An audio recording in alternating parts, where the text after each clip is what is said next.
Previously on The Insurance Apprentice. Anyone can get eliminated. Going like a dark horse. We have a massive crisis on our hands. And if it does annoy me, he doesn't know what's going on. Everyone knows that there might be a vote. I'm in there with trust issues. I will form an alliance. Time is your enemy. If it goes down to a vote, where are you leaning towards? I'm walking around with a big X on my back. You're sounding a little bit like a politician right now. no longer a friendship sort of thing. They will delete the losing team. Which side are you on here? Kiba, you'll be very disappointed with the answer that you just gave. That's like taking a dagger.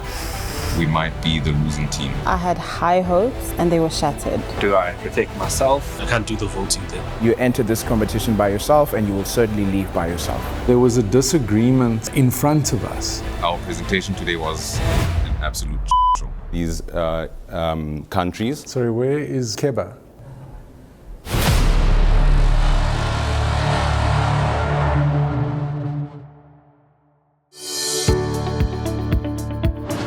Hello and welcome to The Insurance Apprentice. I'm your host, Nondutsugo Mhlungu. We're 6 weeks in and the search for the ultimate representative of the insurance industry continues. This episode is brought to you by the Financial Sector Conduct Authority, a dedicated market conduct regulator that was established to protect financial customers by ensuring that they're treated fairly by financial institutions. The remaining contestants have shown grit, confidence, and brilliant insurance expertise. However, only 3 contestants will be moving on to the finale by the time the credits roll. Who will rise to the occasion and whose pursuit of becoming the insurance apprentice will not meet compliance requirements?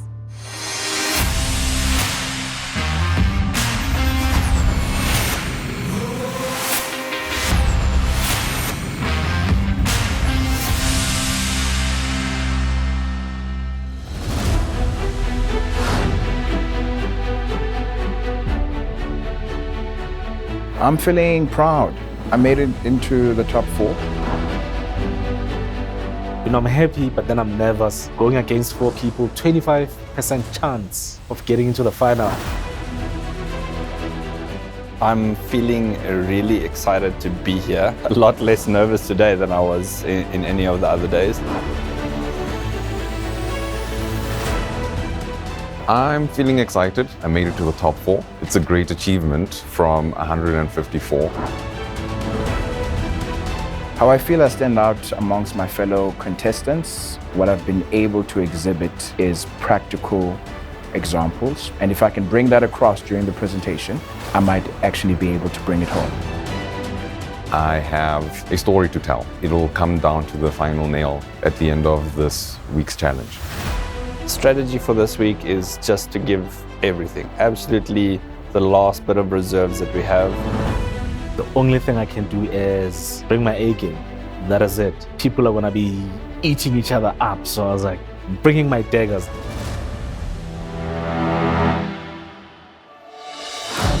It's finally here. Yeah. Top 4.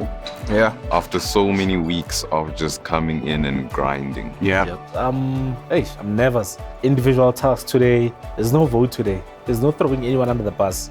We can all be proud, if anything. Yeah. Making it to the top 4 is not an easy feat, but I'm just worried about today's task though.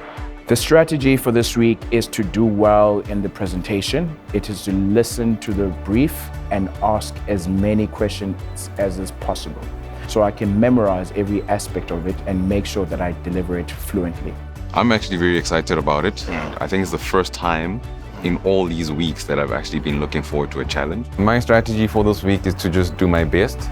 I think I should just compete with myself and see how far I can push the envelope. Yeah, but look, if a vote comes, you know, we'll obviously have to sit, look, and the strategizing, I suspect. But we won't know until the last minute. That's always a situation where it comes to this sort of thing. I think alliances played a very important role in last week's challenge. When it came down to a situation, if there was going to be another vote, it was best to be prepared. But if I can tell you something, in my plotting of alliances, I actually did think, what if there is a vote on the last day? Guys, look, it's going to be interesting. Form an alliance now? I don't think there are any more alliances, but last week there was definitely a question mark as to whether they would vote again. Great stuff, guys. Good luck for today, and may the best men win. Top four. Top four. Top 4. Great stuff. Cool. Cheers.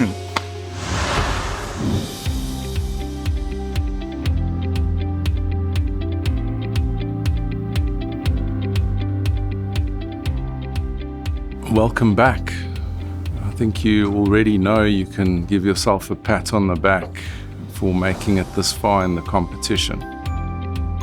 This being the 10th year, if we look back at the winners, up until now we've had 5 women win the title, and of course the inevitable today will be that the 10th person will be a male, so it'll be perfectly even by the end of the day. I'd like to thank Old Mutual Insure for the studio for this one last time this season, and of course Standard Bank Insurance, who've been looking after us by providing accommodation. The FSCA, who's been supporting this show since its inception, has a reputation for having one of the more difficult tasks of the week. And I want to thank Mahompi Rapasha for being with us here again. It's not his first time on the panel with us. Thank you. And yeah, we really look forward to hearing about the task. So over to you, Mahompi. Thank you, Simon. Good morning, contestants. Very happy to be back again. Our task today, when you get it, you'll realize that it is around outstanding payments to financial customers. You are going to view yourself as an employee of the FSCA, where you have to come up with a solution that the FSCA can actually apply to ensure that there are fair outcomes to financial customers. So it is an interesting task, and I really look forward to the solutions that you will be proposing to me and to the FSCA as a whole. Thank you. Thank you, Sam. Thanks, Mahompi. Of course, there are no teams today. These are individual preparations. So you'll all have 2 hours to prepare your presentation. You'll also have some individual time with Mahompi where you may ask him for further clarity on the task. Good luck to all of you. I'll see you back here later. Isn't it wonderful what financial institutions can give us? Long walks on the beach, a new home celebratory victory dance, a sense of achievement before you've even braided any hair. Whatever this is. What? And the assurance little Jimmy will get his degree for a tiny investment fee. I'm sorry, who are you? We are the FSCA. We make sure that fair customer treatment is at the center of what financial institutions do for you. The FSCA. Be empowered, be alert, be safe. Top 4, feeling very awesome, but I know this is not going to be an easy one. I don't underestimate my competition. I don't want to be caught off guard or by surprise. I feel nervous about our presentation task today because it requires knowledge on a lot of regulation as far as the insurance industry is concerned. I'm most worried about not nailing the brief 100%. I do think I can deliver my ideas fluently enough. It really is a difficult task and requires some intimate knowledge on the FSCA's workings. Hi, Mahompi, how are you? Nice to meet you. So the task that you gave us today, how would you like us to structure this? What I'm interested in is really a practical solution that the FSCA can actually apply to resolve the problem that we are facing. There's just a fine thread that I need to find, which I'm kind of missing. Can the FSCA be in a position where they apply for an interdict should the insurer refuse to follow a directive?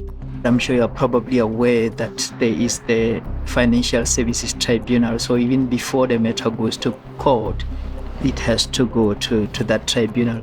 I'm worried if they ask the technical questions as far as the specific acts or whether those solutions that I'm proposing are in fact practical. I wanted to basically find out, how do we institute our directive? I think you got to go into detail on that and ensure to us how that is going to be a practical solution. The strategy that I'm going to use today is mainly about treating the clients fairly while this dispute goes on. With the FSCA, how much power does it have to enforce curatorship? There are a number of powers that are available, but remember, the decisions of the FSCA can always be challenged by the key individual or the individual concerned. Yeah. Oh, all right. If the FSCA wanted to enter a civil suit, they would rather go to the tribunal before entertaining that. The FSCA can't approach the tribunal. It has to be taken to the tribunal by a party. I'm pleased that we are currently working separately, but I'm also concerned about it because some of the times, we were able to back each other up.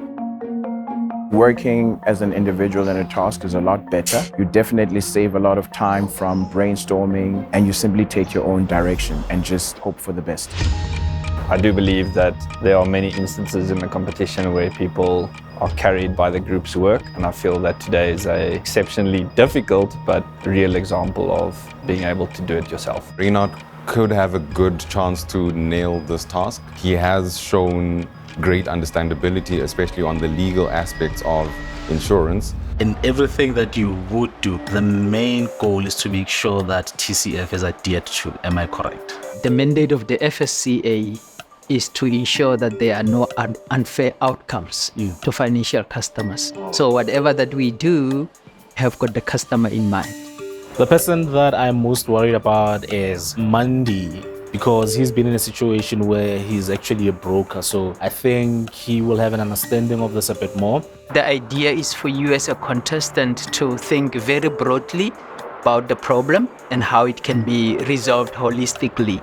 I don't think there's anyone in particular who is going to nail the task. All four of us will definitely be challenged on this task.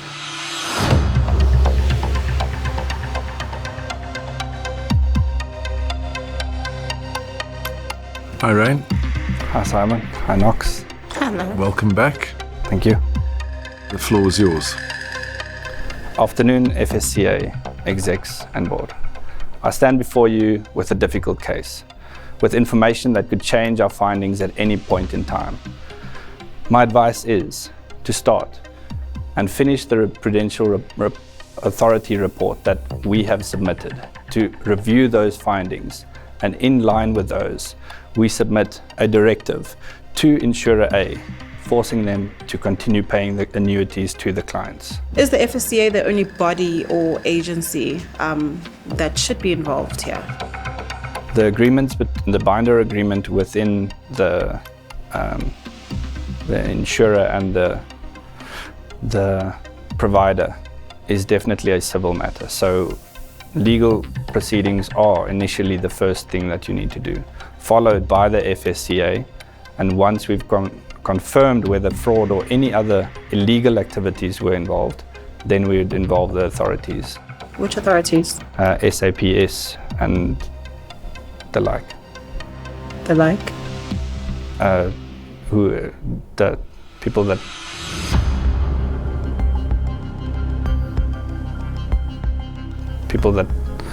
investigate fraud on. So we're looking at perhaps the Hawks. I don't know. Sorry. Okay. Okay, carry on. When it comes through to provider B, what we're looking for here is the report on the financials. Our findings and suggestions here are that should they not present these within the next 14 days, we suggest that we suspend the license of service provider B in line with the Long-Term Insurance Act. What do you think the most important thing is here? We need to ensure that the clients are not affected by the civil litigation and the fact that Insurer A has stopped paying based on not receiving the premium incomes. You didn't mention that anywhere in your presentation.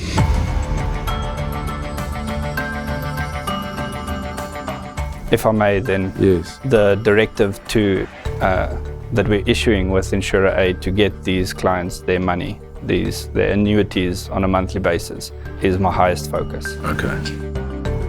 In handling the civil case, Because service provider B was terminated unlawfully from insurer A's side, insurer A should still be held liable. Once the financials have been verified and vetted, then we can make a different decision. So if the insurer A has not received those premiums, then it will be off the hook.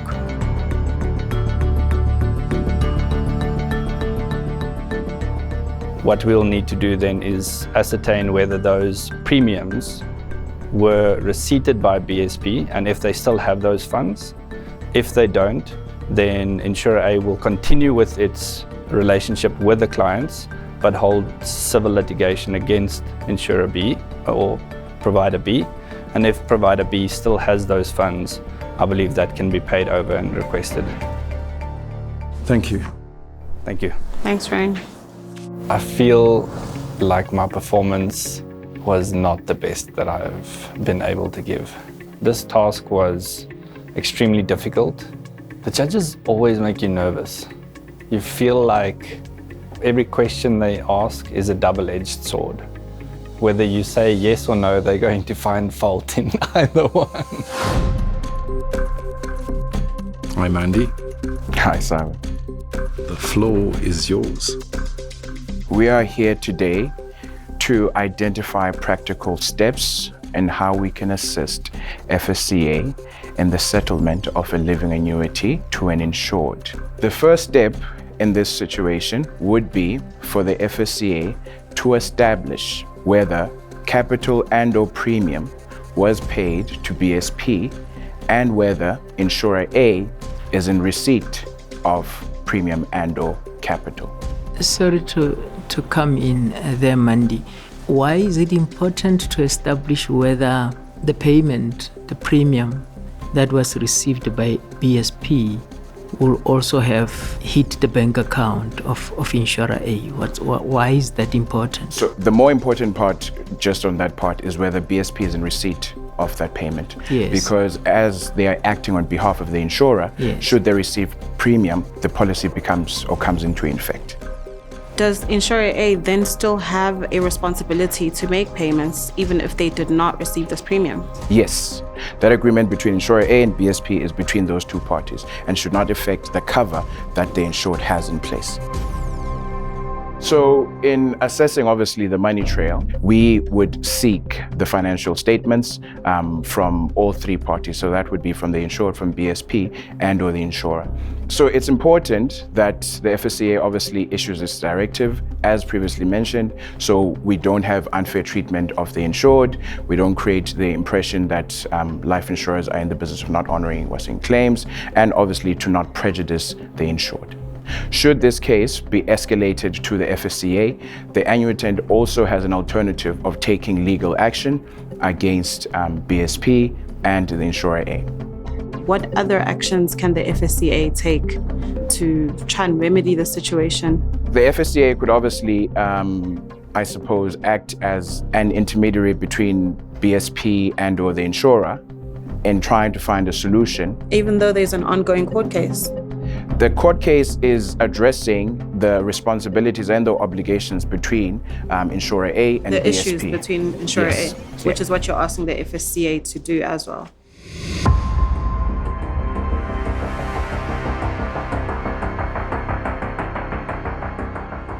The last bullet point, you've got BSP as a heading, and then you say PA or FSCA can institute above for BSP. Could you just elaborate on that? So BSP is also a financial services provider, and there's also a situation here where the insurer A still has the obligation to the insured that whether BSP did in fact withhold the premium. Why would the PA be involved in that though? So remember, Prudential Authority are the one who processes licenses for financial services provider, in line obviously with the FSCA. Sorry, you're saying the Prudential Authority approves licenses for FSPs, so that would include intermediaries, the whole industry. So intermediaries are financial services providers. I'm aware of that. You're saying the Prudential Authority approves licenses for UMAs and brokers. I'm not quite sure on that point, Osama.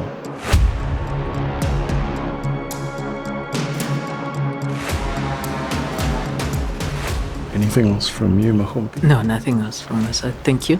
Thanks, Mandy. Sure. It was not my best work. I dare say, almost terrible. Hi, Keba. Good afternoon, judges. The floor is yours. Right, just to give a brief overview, I believe you've already seen that we are dealing with multiple variables in this situation. We have missing premiums, you have annuities that are not paying out, you have a pending court action. Now, what I recommend firstly is on the side of both the insurer and the intermediary who had a binder agreement with the insurer, we appoint operational managers, we appoint a financial manager. And the reason for this is to ensure that any business that may have been acquired from cancellation date, which is the 7th of September 2023, is moved. And the reason why I recommend this move is if it does happen that we discover that it is there, the financial manager now has to come in because there are allegations of missing funds. On both sides, they have to check if there are transactions that are running appropriately between the two parties. So the first part of your solution is to move clients away instead of making any of the parties pay claims. The priority is to move those that have come in from 7 September 2023 because that was the cancellation date. Who should be paying these annuity payments right now? Before you've investigated all of this, who should actually be paying that? Right now, I'm holding both of them accountable. And the reason why I say that is we still don't have clear information of who is liable. Okay, so Giba, you're basing your stance on both of them being accountable for paying on the contract between the two parties. Yes. Can you contract out of law? Because I think there's legislation that answers that question exactly.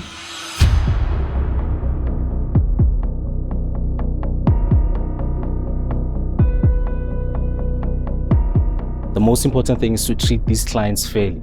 If they both or one of them does not want to cooperate, we will then have to start the legal process of business curatorship. In your presentation, you make mention of the fact that there will be liability on the part of BSP that may be suffered by insurer A should the PA's views not be in favor of that. Can you just unpack that statement there? In this instance, if let's say we find that perhaps the insurer is the one who's wrong, whatever related losses, be it that it's the proportion of the payment, the insurer would have to cover that.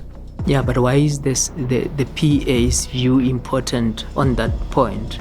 They have an objective view. They are I forgot their name. They are? I said their name is just on the tip of my tongue.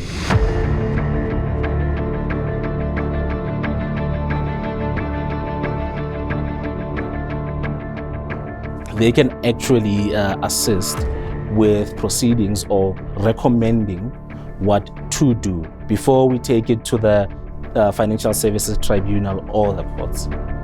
What does the Prudential Authority do, Giba?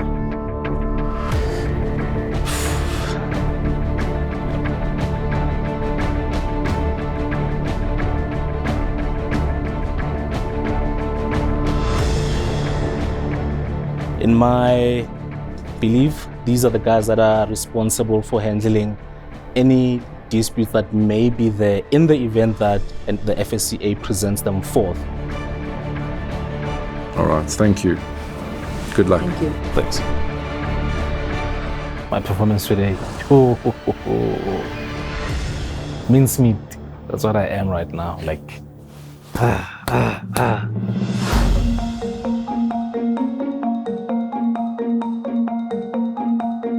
Hi, Temwa. Hi, judges. Welcome back. Thank you. Floor is yours. Hi, members of the FSCA. I am Temwa, and I am here to address you about the issue that is happening with Insurer A and BSP Financial Services. These two parties had an agreement, firstly a binder agreement, and secondly an intermediary agreement. And what seems to have happened is that Insurer A has decided to basically cancel those agreements due to them stating that they have not received premiums from BSP Financial Services. For the Insurer A to not be making payments, there is actually a breach of Section 45A. Are there any other regulatory provisions that you're concerned that the insurer or BSP has breached here? And can you specify which? It's Rule 1.4 of the Policy Protection Rule, of the Policy Protection Rule.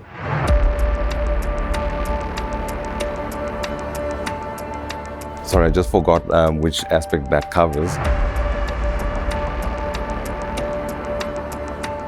And on the consumer protection side of things?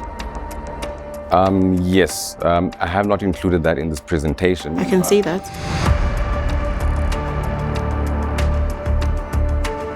What is your view on the Consumer Protection Act applying to insurance? From my perspective, I think that would come in the sense of the consumer not being treated fairly in terms of how... But don't we have something in our industry that deals with that?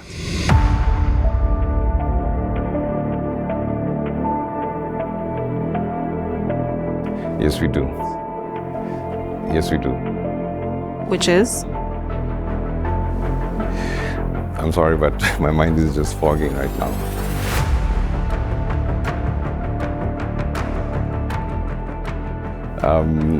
Basically, the FSCA is mandated to regulate how financial institutions operate to ensure that the consumer is ultimately protected. So I have also come up with steps to ensure compliance of the directive that is issued by the FSCA.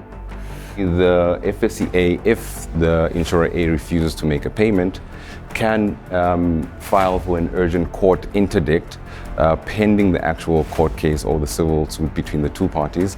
And lastly, if there is still continued refusal from Insurer A, we would advise that the FSCA should take administrative action in terms of fines, penalties, or sanctions. What do you think will be the importance of imposing penalties on Insurer A? I think the main aim of imposing penalties is to ensure that financial companies are not benefiting from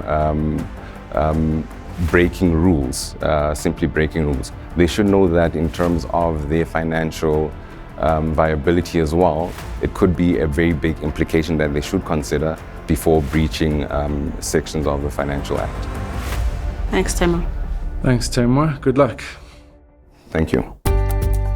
I don't think it was my best performance. When I said my mind was foggy, was because I was not expecting the barrage of questions.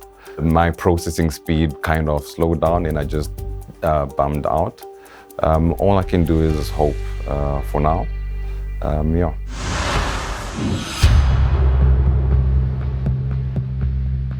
Mahompi was obviously there were lots of layers that they had to work through on this task. What was your sort of first impression?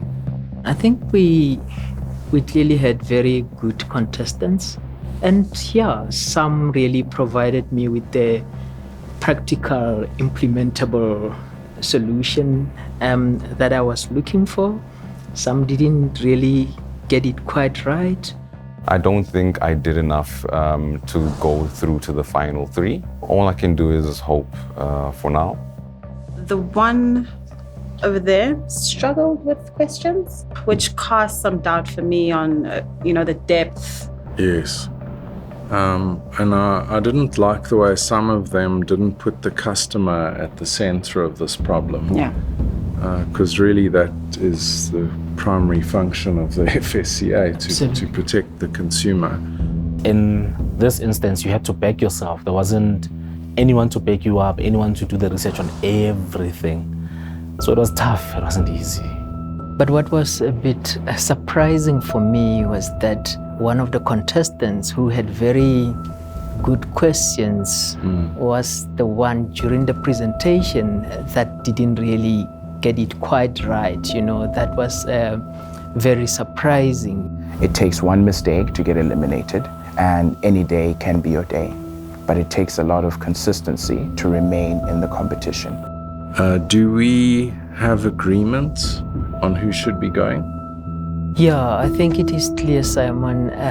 The gentleman on the far left, that's the one that I think should unfortunately be going home. Yeah, I agree. I am a very giving person, but when it comes to this competition, I definitely don't want to see anyone else win. I'd like to win. Yeah, I think he made this decision very easy for us. Okay, well, we have consensus.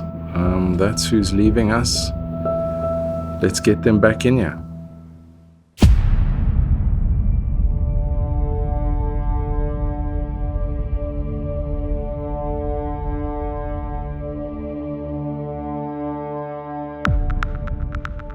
Thank you once again to Old Mutual Insure for the amazing studio that we've had this privilege in over the last few weeks. And of course to Standard Bank Insurance for accommodating our cast. Of course, I also must give a special thank you to Mahompi Rapasha and the FSCA. The FSCA has been our sponsor of this show since the very beginning, 10 years ago, and has never failed to set a task that really challenges the contestants. Today is obviously no different. Now, we've had over 1,500 contestants over the last 10 years enter this competition. And you four are now part of a very elite group, the top 40, basically, which really puts you in the top 3% of all the people that have ever entered this competition. And I think you can really be proud of yourselves for that. So well done for making it this far in the competition. I'm going to hand straight over to Knox. I look forward to hearing your feedback now. I don't know if they should look forward to it, Simon, because, guys, what was that?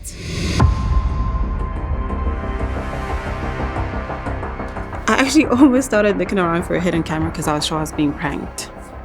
I couldn't believe how you were falling flat on your face.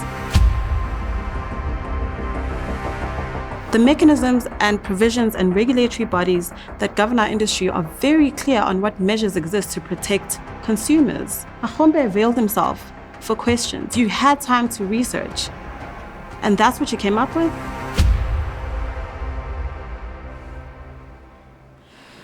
Today's disappointments aside, we have reached the end of the road. It has been the greatest pleasure for me to have walked this journey with you. And I say this as a former contestant and as a judge before you. Mandi, Temwa, Rain, Geba, you guys should really pat yourselves on the back because the best four have certainly made it to the top four. So well done. I think today's task was spot on. It's really something that we know we've had to deal with quite recently, and I'm sure will happen again. And on that note, I think your valuable feedback is eagerly awaited. Thank you. I just want to start by congratulating the four of you for making it this far. I think you have done really, really well. I hope that the task has also given you an opportunity to really have a better sense of the issues that the FSCA is grappling with on a daily basis. I think for me, what was disappointing on my side was to realize that you seem not to really understand the roles of the various authorities that are there in the industry. Rain, I think you were the best today in terms of this FSCA task. I think your introduction was quite powerful and to the point where you mentioned that we should be aware of the impact of what is happening in terms of these outstanding payments, the impact to financial customers, which is what I was looking for. So I think well done on that. And then I think I'm going to stop my feedback there and hand back to Simon. Thank you very much. Thanks, Mahompi. Rain, you're safe. And you're through to the top 3, so congratulations to you. Temwa.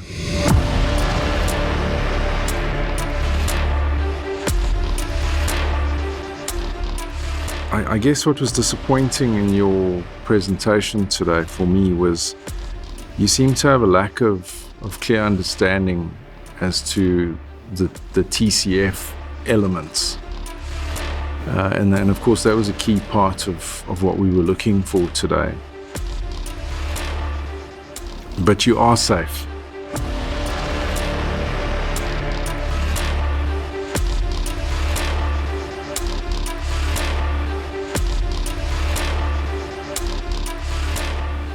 Keba and Mandy.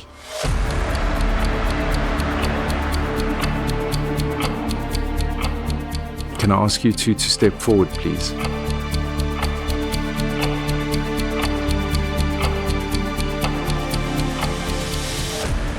You are the lowest scores today.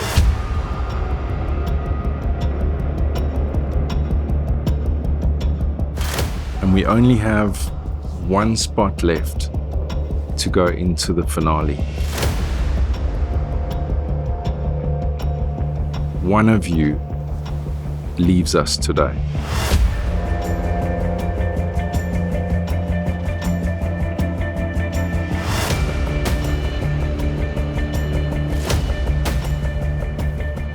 Keba, this is the end of the road for you. You're dismissed.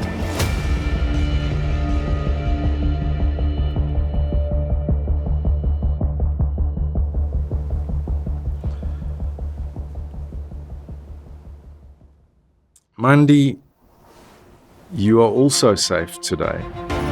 And going through to the finale, you're in the top 3.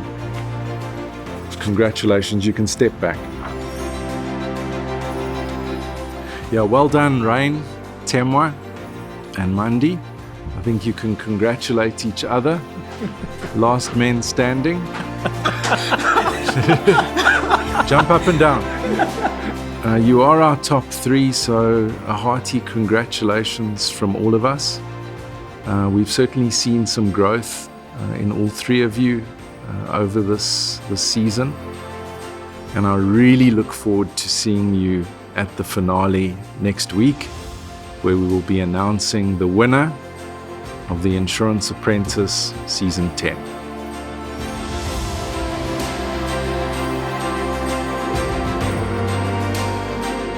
See you next week.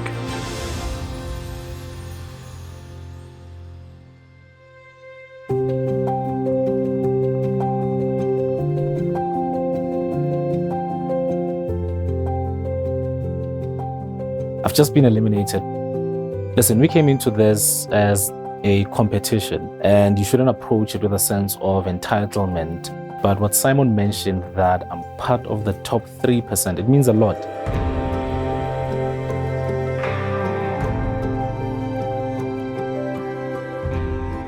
I'm just in awe, like.